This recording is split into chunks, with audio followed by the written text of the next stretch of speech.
अस्सलाम वालेकुम। Chapter number 2 part 1 biomolecules, carbohydrates, polysaccharide, last polysaccharide. I mean to say that cellulose पे बात करेंगे आज हम। तो पार्ट 1 की बुक की वो लाइनें जो सेलुलोज को डिस्क्राइब कर रही हैं वो आपकी नज़रों के सामने हैं। तो इन्हीं को डिस्कस करेंगे एमडी कैट के पॉइंट ऑफ व्यू से और बोर्ड के पॉइंट ऑफ व्यू से, ऑब्जेक्टिव के पॉइंट ऑफ व्यू से। सेलुलोज नाम सुनते ही हमारे माइंड में आ जाते हैं प्लांट सेल। प्लांट्स की दुनिया में जो प्लांट्स का मेन मटेरियल है, प्लांट्स में जो टोटल कार्बन होती है उस कार्बन का 50% ये सेलुलोज ही तो होता है। वुड की बात करें, कॉटन की बात करें तो वुड वो मटेरियल है प्लांट का जिसके अंदर 25 से लेकर 50% सेलुलोज मौजूद होता है। अगर हम कॉटन की बात करें, स्पेशली कॉटन फाइबर्स की, कपास के धागे की, जी हाँ, तो उसमें सबसे ज़्यादा प्योर फॉर्म में सेलुलोज मौजूद होता है। बाई परसेंटेज 90% सेलुलोज मौजूद है कॉटन के फाइबर्स में।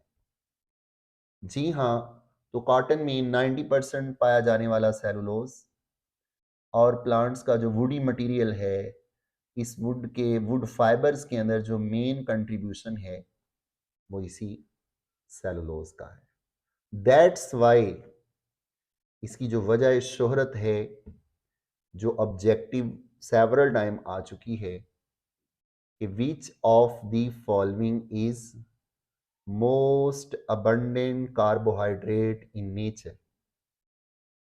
तो आंखें बंद करके हम जो आंसर लगाएंगे, ऑब्वियसली दैट इज सेलुलोज। जी हाँ, तो मोस्ट अबंडेंट कार्बोहाइड्रेट है नेचर के अंदर कौन? सेलुलोज। तो याद रखिएगा, इसी लाइन को मैनिपुलेट मॉडिफाई किया जा सकता है, इसके साथ छेड़छाड़ की जा सकती है। अगर तो सीधा सीधा आ जाए which of the following is the most abundant carbohydrate in nature, तो आंसर है सेलुलोज। और अगर इसको स्टेटमेंट चेंज करके पूछ लिया जाए which is the most abundant organic compound on earth in nature, again answer cellulose। ये लाइन ऐसे भी मॉडिफाई हो सकती है, चूंकि सेलुलोज एक मैक्रोमोलिक्यूल है, एक पॉलीमर है, ग्लूकोज का पॉलीमर है, ग्लूकोज इसका मोनोमर है। तो सवाल ऐसे भी पूछा जा सकता है which of the following is the most abundant polymer in nature. तो जो मोस्ट अबंडेंट पॉलीमर है नेचर के अंदर, दैट इज आल्सो सेलुलोज। तो अक्रेंस के हवाले से ये बात थी जो कि पहली लाइन है बुक में, अबंडेंस, अक्रेंस, सेलुलोज। अगर हम इसकी एग्जांपल की बात करें, जिस तरह सेकंड लाइन में लिखा हुआ है, इसकी जो सबसे प्योर फॉर्म है सेलुलोज की, ना सिर्फ प्योर बल्कि सॉफ्ट फॉर्म सेलुलोज की। अगरचे अगर हम प्लांट सेल वॉल्स की बात करें और वुड की बात करें तो वहां ये लिग्निन के साथ मिलकर मेन स्ट्रक्चरल कंपोनेंट है, मेन स्ट्रेंथनिंग मटेरियल है अपनी टेंसाइल स्ट्रेंथ की वजह से। अगर हम इसको सॉफ्ट फॉर्म में देखना चाहें तो सॉफ्ट फॉर्म में और प्योर फॉर्म में सेलुलोज के फाइबर जो हैं वो कॉटन के अंदर मौजूद होते हैं, कपास। ये अक्सर जो हम टेक्सटाइल इंडस्ट्री की जो जान है वो यही कॉटन के फाइबर्स हैं, जिससे बहुत सारे जो है वो हमारे ड्रेस बनते हैं। Main constituent of plant cell wall, तो अपनी स्ट्रक्चरल और केमिकल सिफात की वजह से, खूबियों की वजह से नेचर ने इसको सिलेक्ट किया कि प्लांट की सेल वॉल का ये मेन कॉन्स्टिट्यूएंट है। तो यही वजह है वुड के अंदर, स्टेम के अंदर और भी बहुत सारी जो स्ट्रक्चर्स होती हैं प्लांट्स की, उसके अंदर लिग्नन के साथ मिलकर ये मेन जो एनवायरमेंटल स्ट्रेसेस होती हैं उसको रेजिस्ट करता है प्लांट्स के लिए।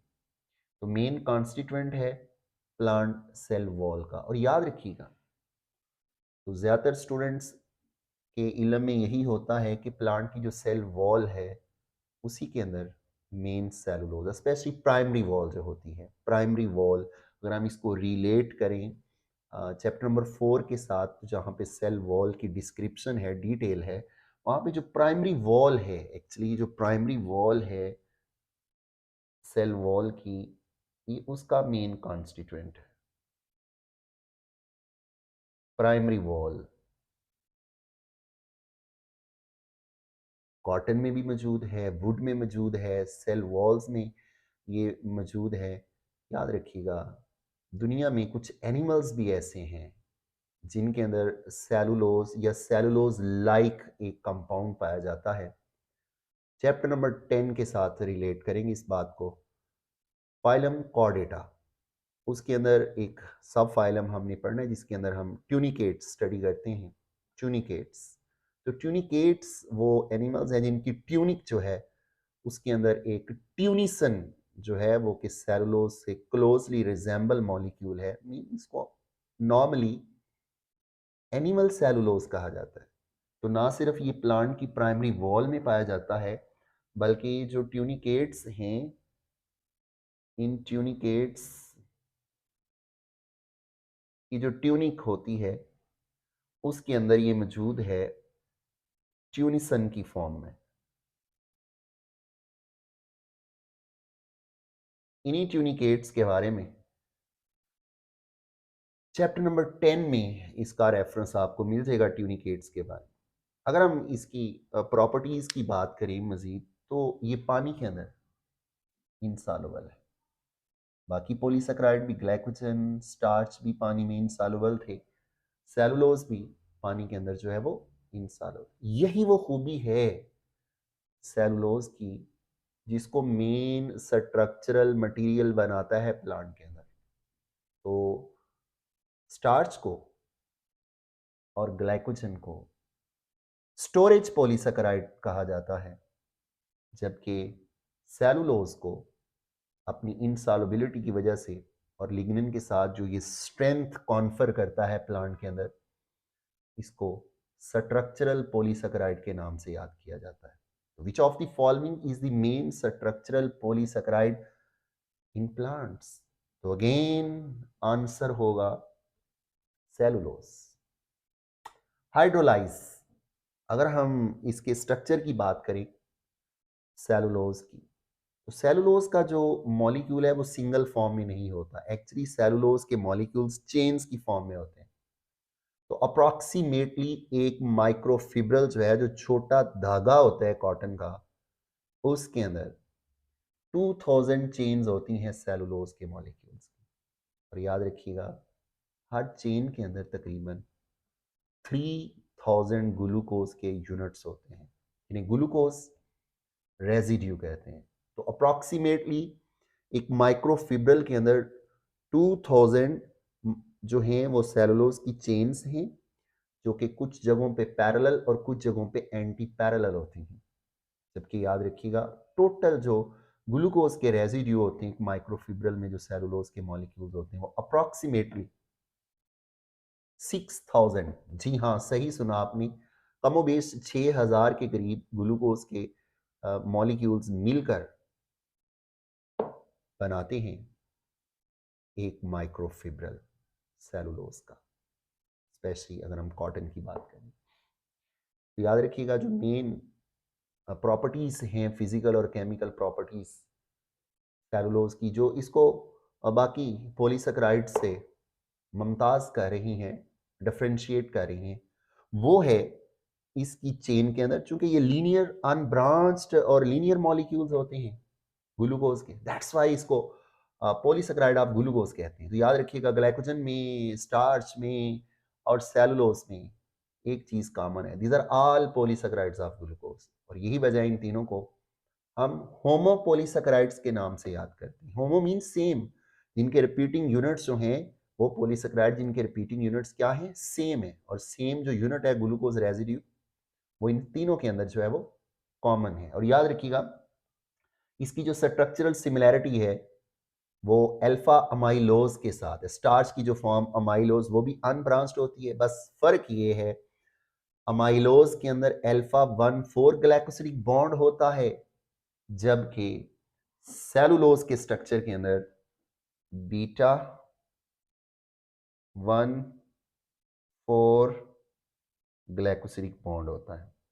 तो ये बीटा 1,4 ग्लाइकोसिलिक बॉन्ड है जो सेलुलोज को स्ट्रक्चरल मटेरियल बनाने में, और स्पेशली सेलुलोज के जो फिब्रल्स होती हैं, जो चेन्स होती हैं, उनको जो होल्ड किया होता है वो हाइड्रोजन बॉन्डिंग ने किया होता है। जिस तरह एक दीवार को स्ट्रेंथन किया जाता है, ईंटों की एक लेयर, फिर उस एक और ईंटों की लेयर ऊपर, फिर एक और ईंटों की लेयर, तो जो तय दर तय ब्रिक्स की लेयर्स होती हैं एक वॉल में, तो ओवरऑल जो वॉल की स्ट्रेंथ है वो उन ब्रिक्स की लेयर्स की वजह से है। सेम इस तरह जो ग्लूकोज के यूनिट्स हैं वो आपस में मिलकर शीट्स बनाते हैं सेलुलोज के मॉलिक्यूल्स की। वो सेलुलोज के जो मॉलिक्यूल्स की शीट्स हैं माइक्रोफिब्रल ऑफ कॉटन के अंदर अगर हम बात करें, तो उसको होल्ड करके रखा होता है हाइड्रोजन बॉन्डिंग। तो हाइड्रोजन बॉन्डिंग है जो लिग्निन के साथ मिलकर सेलुलोज को प्लांट के अंदर डिफरेंट मटेरियल के अंदर स्ट्रेंथनिंग मटेरियल का स्टेटस देती है। हाँ, तो अगर सेलुलोज हाइड्रोलाइज हो जाता है, खास एंजाइम जो है इसको ब्रेक करता है, स्पेशली इस बॉन्ड को, बीटा 1,4 ग्लाइकोसिलिक बॉन्ड को। वो स्पेशल एंजाइम प्रोड्यूस करने वाले माइक्रो ऑर्गेनिज्म और बैक्टीरिया हमारी गट में, हमारे डाइजेस्टिव सिस्टम में, हमारी जीआईटी में नहीं होते। यही वजह है इंसानों के साथ साथ बाकी और भी कुछ मैमल्स के अंदर ये इनडाइजेस्टिबल है, ये हमारे अंदर हाइड्रोलाइज नहीं होता, ये डाइजेस्ट नहीं होता। तो सवाल ये है कि बहुत सारी फ्रूट्स, बहुत सारी फूड जो वेजिटेबल्स की फॉर्म में हम लेते हैं, उसके अंदर जो सेलुलोज का फाइबर होता है वो इनडाइजेस्टिबल होता है, that is called dietary fibre. उस डाइटरी फाइबर की हेल्थ में ये इंपॉर्टेंस है, सिग्निफिकेंस है हमारी बॉडी में। ये हमारी लार्ज इंटेस्टाइन में जाकर अनडिजेस्टेड मटेरियल को मूव करवाने में और उसकी पेरिस्टालसिस करवाने में हेल्प करता है। तो रफज की फॉर्म में, डाइटरी फाइबर की फॉर्म में सेलुलोज जो है वेजिटेबल फूड्स के अंदर, फ्रूट्स के अंदर रफज की फॉर्म में ये एक लग्जेटिव का काम करता है और कॉन्स्टिपेशन को ब्रेक करता है। तो याद रखिएगा ये इसकी इंपॉर्टेंस है medical. My very dear students, ये पेरिस्टालसिस को प्रमोट करने के साथ साथ ये ब्लड के कोलेस्ट्रॉल लेवल को मेंटेन करने में भी हेल्प करता है ह्यूमन बींग्स के अंदर, अगर से ये हमारे अंदर डाइजेस्ट नहीं होता।